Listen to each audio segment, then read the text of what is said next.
A recent study revealed something surprising. 70% of herniated discs can simply disappear without surgery. How is this possible?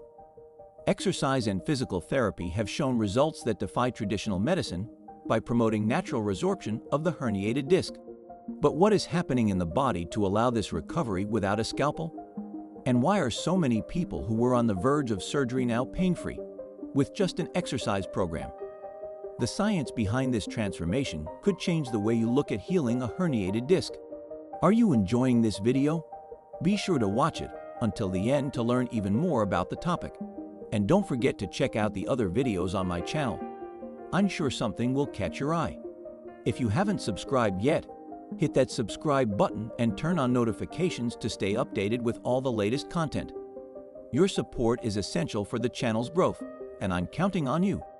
The discovery that exercise and physical therapy can cure up to 70% of herniated discs represents a real game changer in the treatment of this painful condition.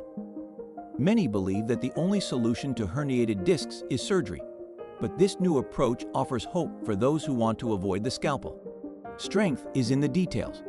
Targeted physical therapy and personalized exercises have shown incredible results, promoting the natural resorption of the herniated disc.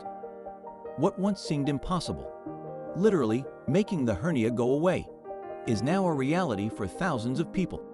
These numbers don't come out of nowhere.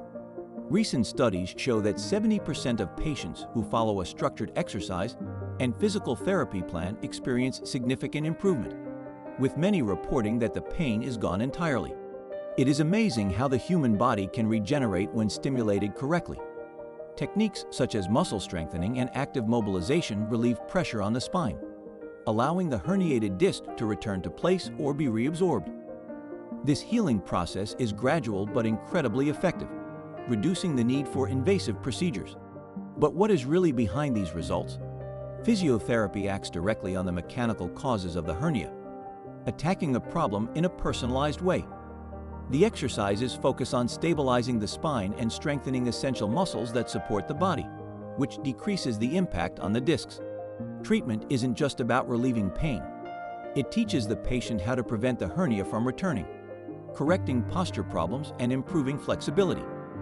It is an approach that involves science, dedication, and discipline, proving that the patient has control over their own recovery. While surgery is still an option for some severe cases, the risks and postoperative complications are undeniable. That is why the alternative of physical therapy and exercise is so attractive. Studies show that about 10% of patients who opt for surgery suffer from recurrence or complications, while the conservative method based on physical therapy has a much lower failure rate. For those looking for a long-term recovery, the least invasive option is clearly the best choice. The patient not only regains health, but also learns to keep the spine protected in the future. So, what is the best way for those who want to treat herniated discs without surgery? The answer lies in a well-structured plan of exercises supervised by experienced physical therapists. Personalization is crucial. Each patient needs a unique approach, considering their physical condition and lifestyle. In addition, maintaining consistency in treatment and following guidelines rigorously are determining factors for success. By choosing this path, the patient not only reduces the hernia, but also builds a more resilient and balanced body for the future. If 70% of herniated discs can go away with exercise and physical therapy, what else are we underestimating in healing our own body? Why does mainstream science still insist on invasive solutions when the natural way can be so effective? And most intriguingly, how are these methods being improved with each new discovery, opening up possibilities that once seemed impossible? What does this mean for the future of spine treatments and for the options of chronic pain sufferers today?